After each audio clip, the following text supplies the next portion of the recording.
across the UK, social housing providers are rising to one of the greatest challenges of our time, decarbonisation. Greening the estate isn't just about cutting carbon emissions, it's about creating warmer, healthier and more affordable homes. So let's get started with our panel. Simon Myers, Executive Member for Housing for North Yorkshire Council, Steve Evans, the Cabinet Member for City Housing for the City of Wolverhampton Council, and Kate Atherton, Policy Officer the National Housing Federation. Kate, can I start with you? What do housing associations need now to continue decarbonisation and tackle fuel poverty?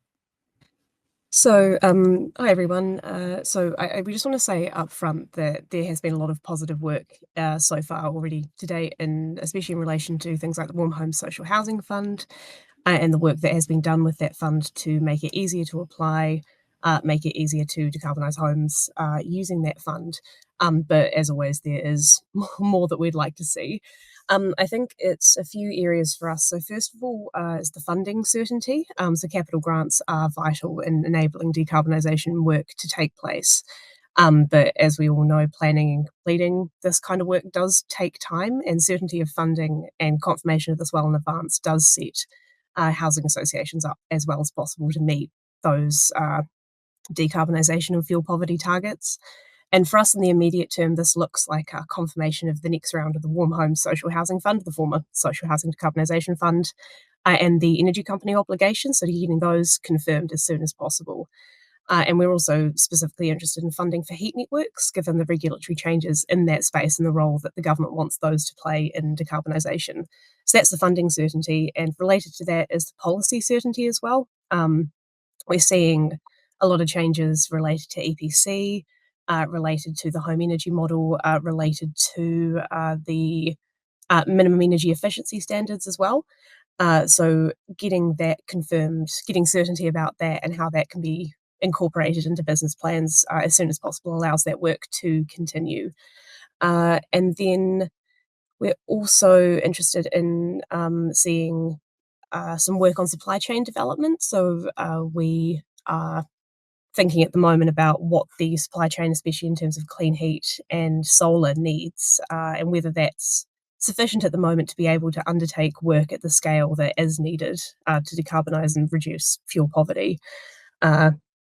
And things like policy certainty and funding certainty will help that supply chain grow and develop, but how else can the government invest in that supply chain and give those installers and providers the certainty that they need to help us meet the decarbonisation goals?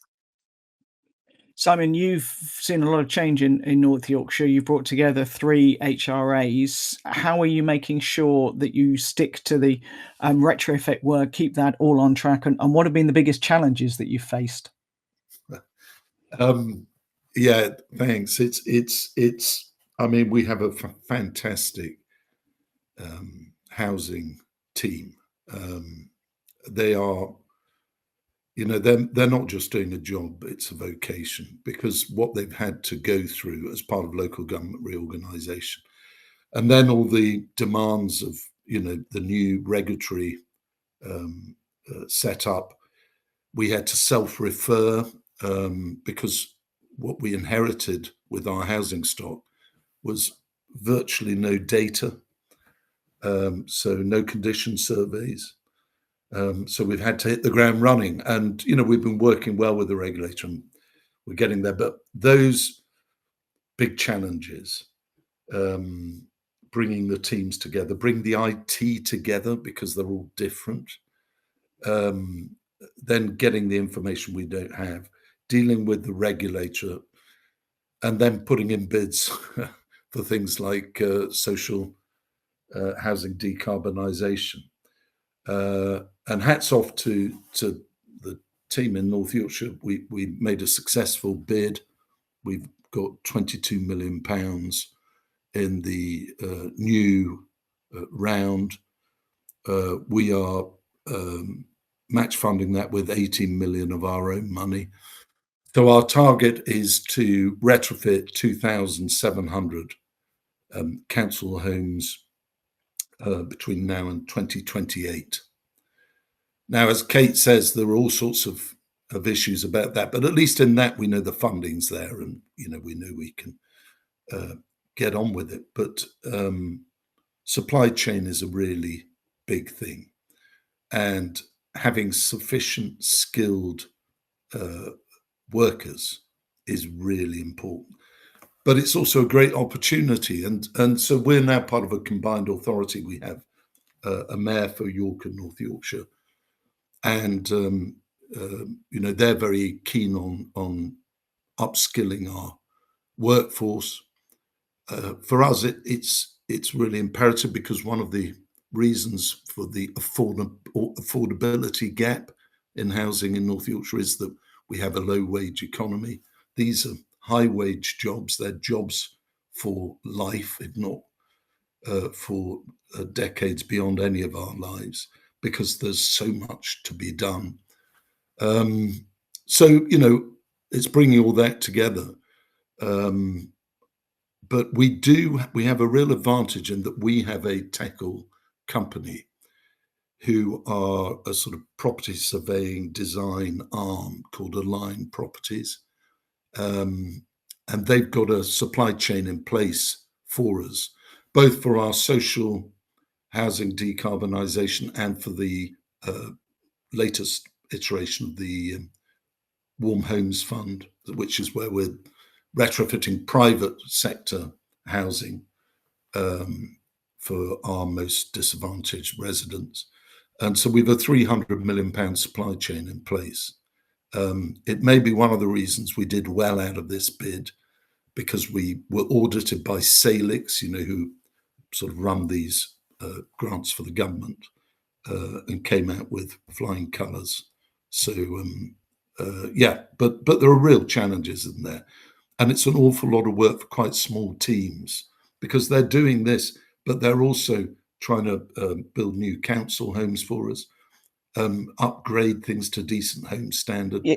Can I just jump in, Simon? In terms of your budgeting, in sometimes would it actually be easier to build and maybe more cost effective to build a new house that is much more carbon neutral than it is to retrofit some of the old ones? Is that always a balancing act for you? Yeah, it is, and I know the housing associations the housing associations inherited lots of stock from district and borough councils, and part of the challenge that they face is that some of it is basically uneconomic to retrofit, and so occasionally you see them selling bits of property, and people are slightly outraged, but they have to make their model work, and we have to make our model work. We're not too bad in North Yorkshire, but I'll just give you a little example. I used to be deputy leader of Craven District Council, and there was a scheme a few years ago called the Empty Home Scheme. So we bought 3 long-term empty ex-council houses in Arbiter, North Yorkshire, and I went to the reopening of one in Horton and Ribblesdale the other day, and they've done a grand job. Everything you would want in a retrofit, and a home brought back into our housing revenue account, so it's a council home again. It's, I think, the only council home left in the Yorkshire Dales National Park, which is fairly shocking. But that had cost £180,000 to retrofit, on top of whatever it was we paid for it.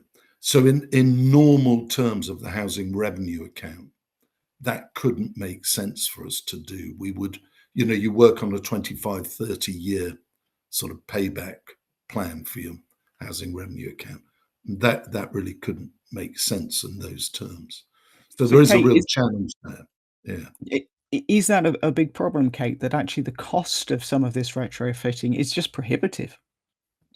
Yeah, I think that's something that housing associations are always conscious of. And I think especially when, for example, when we've been thinking about this latest government consultation on minimum energy efficiency standards, all of the things that are the sort of interaction of the different parts of it in terms of what the requirement's going to be, the time frame, and then all of the other, I think Steve touched on it, Simon touched on it, sorry, the other priorities of housing associations, building safety, trying to build new homes, all of that does get taken into consideration. It's not something that housing associations like to do, but it is always a consideration when you're thinking about retrofit and new build and trying to balance those competing priorities. Councillor Brenton, who's down in Dorset, says, how do you get public opinion to accept new greener designs such as south-facing terraces? Often people seem to like conventional housing. Simon, do you want to take that one? Yeah, I don't think we have, beyond the normal sort of NIMBYism that we're all guilty of one time or another, until you maybe realise the imperatives to provide new homes for people. I don't think we've encountered any great problem with it, really. I mean, we have a particular challenge here, but there'll be people on this call that have the same problem. We have 2 national parks in North Yorkshire and 2 national landscapes. Well, 2 and a bit. So it's very, very difficult delivering new housing in national parks. It's very, very expensive. The housing associations have done a bit in the Yorkshire Dales and on the North York Moors. Community-led housing is probably the best way of doing it. That has community buy-in, so you get less objections. And I think, people who live in the national parks are very conscious of the lack of affordable housing for young people, particularly people in traditional, agricultural industry and so on. So, yeah, I've not hit too many brick walls yet. It may come to pass. Yeah. Kate, you were nodding along there. Did you want to chip in? I think it's because we've got housing associations all in the different parts of the country. I think the sort of the local concerns are very local specific, right? So I don't think it's something that we as an organisation have engaged much in, but it is definitely something on an individual housing association by housing association that they will be working through, just depending on what the specific concerns of the local area are. So how do you make sure that the decarbonisation interventions aren't disadvantaging the tenants that you've got, Kate? Because, they'll have opinions themselves. There's also cost and all the rest of it. I think there's a couple of things we're trying to think about at the moment. And the first, it sort of comes back to that long-term funding certainty and planning and trying to make sure that interventions and decarbonisation work is as least as least interruptions as possible. So trying to align things like solar, for example, with planned maintenance. So if you're going to put a roof on it, if you're going to redo the roof in 10 years, how do you make sure that your solar planning aligns with that, so you can just sort of intervene once and try and reduce that disruption of quiet enjoyment that a tenant has in their property. And then I think slightly broader than that, one of the things we're conscious about is the broader energy reforms and the interaction that has with some of the decarbonisation interventions, right? So clean heat's the one that we're thinking about at the moment. If there's a push to clean heat and electricity-based heat, at the moment this risks fuel bills for tenants going up because of the sort of disparity between the price of electricity and gas. So trying to link up with some of those broader government interventions that can address some of the unintended consequences of that, just because, again, these are households that are already at risk of fuel poverty. So making sure that the decarbonisation work does line up with some of those broader government proposals as well, and making sure it's all timed as well as it can be. Apologies, because we seem to have lost Steve. His line's dropped out and hasn't come back again. So the pair of you are going to have to take this. Simon, you wanted to chip in? Yeah, thanks, Tony. I think one of the problems in the public perception of some of this, retrofitting work, and I think, like you, Kate, ours is sort of fabric first approach. So we take the worst, the things that we need to do major work to anyway, the voids, and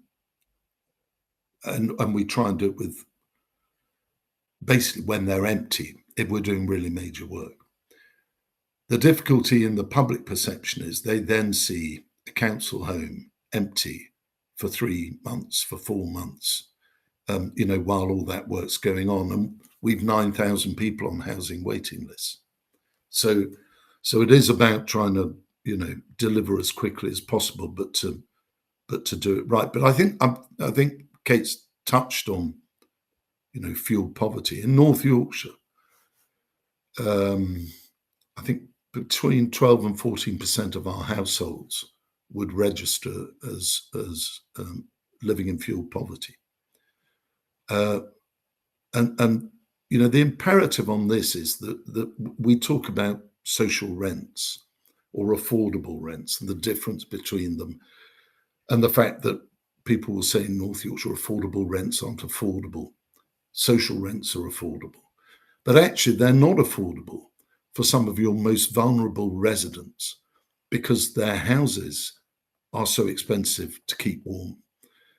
So an affordable or a social rent in itself does not guarantee comfort for that resident. And so it's very important that we, because we're looking at a housing stock, much of which was built in the 50s, 60s, 70s, some of it built at speed, inexpensively. I remember going to look at some old people's bungalows in Selby when I took this brief on 3 years ago. And these were concrete slab built bungalows. They had no insulation at all. And our elderly, vulnerable residents, they already spend a disproportionate amount of their income on simply keeping warm. We're living in the worst insulated houses in Selby, so there's a real imperative to do it and to get it right. But I think people realise they see a benefit. We've done quite a bit of sort of publicity on taking case studies where we've done retrofitting, both in the private and in our own sector, and people talking about, how their fuel bills have gone down, how they, their houses are warmer and more comfortable, how they're not damp, etc., etc. So it's about selling the benefit, isn't it? And taking people with you. On a similar theme, and I'm guessing he's had personal experience of this, Paul Wheatley says, have any of the panel experienced resistance to greening technology from tenants leading to official complaints? Is it, as you say, Simon, about taking people with you? Yeah. I don't think we've had I don't think we've had any complaints from residents. I'll be corrected if I'm wrong. I'm sure there'll be an officer tugging my sleeve saying, no, we've had 5,000. But as far as I'm aware, we've had no complaints about any of the retrofitting work. There was a bit of snagging, with some of the early ones. We're better at it now. We have a better supply chain. And inevitably there'll be problems, but no, nothing major. I've had a few complaints from some members who don't believe in it, but I don't really care what they think. Good man. Kate, have you come across people just saying no? I probably can't talk to the official complaint stuff because that'll be sort of held with the individual housing associations, but I know there has been a lot of work done to, as you say, like bring tenants along on that journey of the retrofitting work, especially when you're getting into the smart technology stuff as well. So making sure that tenants know how to use their heat pumps, they know how to get the most out of their smart meter, and making sure it doesn't disadvantage them as well. So there are a lot of housing associations working really, really closely with their tenants to try and bring them along as well, understand what they need from that property as well. Stuart Withington says, to hit the government retrofit target of 5 million homes by 2030, you would have to do approximately 2 homes every minute of every day. Is that possible? I'm glad he's done the maths for us. It's a challenging target, isn't it? whichever way you look at it. I mean, if I could just say, yeah, one thing that really struck me, I went to, there was a council housing summit in Sheffield a few months ago, and I was talking to various officers from other local authorities about the the latest round of bids for the Social Housing Decarbonisation Fund. And talking to some local authorities, and if you actually look at the list of who got money, you'll see there are some real gaps there, and people who haven't, local authorities that have, some considerable housing stock who didn't get anything, and it's because they didn't put in. And I think there are two reasons for that. Some of them simply don't have the capacity to go through the bid process. And I think government really needs to look at that if they're serious about delivering on that. But the other thing is, if your housing revenue account isn't in a healthy state, and thank heavens mine is, you can't provide the match funding. And of course, they always look at match funding. So it seems to me that some of the local authorities, probably with some of the worst housing stock, in the most financially difficult position, are not benefiting from these schemes, and they certainly won't have the funding to do it themselves. So I think government maybe needs. I mean, I'm very grateful, for what this is enabling us to do. But I just really felt for some of my colleagues there, who weren't getting anything to help them achieve this. So. I mean, it's a target, it's good to have targets, isn't it? Is it realistic? Are we going to build 1.5 million homes in the next Parliament? But we can try, can't we? Victoria Young, sort of echoing what you've been saying, really, was an observation that we have a national campaign around behaviour change, to a shift in changing behaviour, to focus on the customer engagement early on, trained, skilled to deliver the Warm Homes programme. And you do need to take people on the journey with you, don't you, Kate? You need them to understand why this is a benefit. Yeah, definitely. And I think bringing it back to that, if you're able to demonstrate the material benefits, I think you were talking about case studies, Simon, as well. Like that kind of evidence is really helpful. And even in a smaller neighbourhood context, if you've got something right with one house on the road, they'll talk over the fence and they'll say, "Oh, we've had this done. It was fantastic. It did this and this and this," and just building that community understanding of the benefits of those interventions as well. Simon, you were talking earlier about the skills gap. Is that something you're working with, maybe apprenticeships or something like that you can, because as you said, these are higher paid jobs probably, and it can be a double-edged good in terms of bringing more income in, and also bridging that skills gap. Yeah, I mean, it's such an opportunity, isn't it? When we're spending £40 million, and then I think we've got 4 million on the sort of the Warm Homes Fund for private housing in the latest round of that. So 45 million quid over the next few years. And that's apart from normal stuff we do and building new houses. But I know that the RPs, so that's the registered providers, for those that don't know, in North Yorkshire, the housing associations and so on, are going to spend £1 billion over the next, I think it's 12 years. So, if you were, giving some career advice to young people, and you said, it's a hugely worthwhile job. It's a skilled job. It pays well, and there's years of work, and you don't have to leave North Yorkshire and go and work in Manchester or wherever. So I think there are huge opportunities, and it's one of the conversations that we and York have through the combined authority, is about how we can develop that stream of apprentices and so on.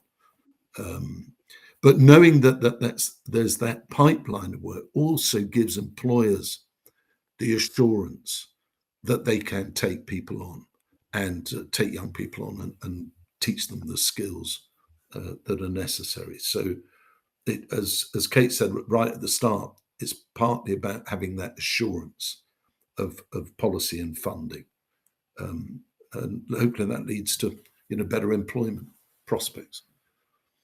Okay, I'm not sure if you can answer this question, but away from retrofitting housing, is there a way of coming up with cheaper housing from the start? Your average house price is going up and up and up, which makes it it's unaffordable, isn't it, for so many people? Yeah. Could we not, come up with a cheaper, better way of making a house that is decarbonized, it's warm, it's cool when it needs to be, that isn't costing you the earth? I'll tell you a little story. We It's got you out of a hole, Kate. Sorry, back in Craven Council days, District Council days, one of the great problems is that it's very expensive to build in the national park, and a large chunk of Craven District Council's area was in the Yorkshire Dales National Park.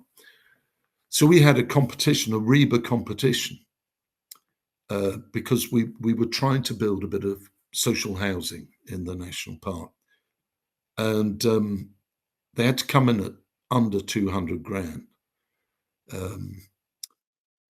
So these good architects came up with these schemes, and we picked one. It was fantastic, and then we got involved in local government reorganisation. Things got stalled, and I was talking to one of the officers about it shortly after LGR, and I said, what's happening with that site and those really cool carbon neutral houses that it had met with the agreement of the planners on the national park. So there's a really good model we could roll out. Well, unfortunately, although the architects had assured us they'd come in at 200,000 or less, they were coming in at 320,000 pounds. They were unbuildable, for anybody who's a social landlord or whatever. So, yeah. Unfortunately, construction costs have gone up so considerably since before the pandemic. It is a real challenge. I mean, Kate probably comes across this. I'm sure the housing associations do. I get emails every day from people, with wanting us to put up modular buildings and, Stuart great. Withington has said off-site and modular construction might be better and cheaper. Yeah. I mean, there are all sorts of problems. Planning committees are one of them, but the other is the quality of them. Kate and I and loads like us are struggling with bringing, 50-year-old social housing up to decent home standards. Never mind actually retrofitting it, but bringing it up to decent home standards. I think get in with one more question, Simon, because we're out of time, but I think this is quite an important one from Ruth Whitaker. Given the learning curve all organisations have been on with SHDF and WHF, how prepared do you feel the sector is for the more difficult properties to retrofit, flats, apartments, supported housing, being the next ones that with the deadline fast approaching? Kate, do you want to take that? Yeah, I think there's been a mix of approaches with housing organisations where a lot have already been trying to attack those first. Simon, you were talking about the really sort of poor quality houses. So there has already been situations where some housing associations are choosing to target those first and get the worst performing buildings up, including some of those the flats, the sort of more difficult to decarbonise ones.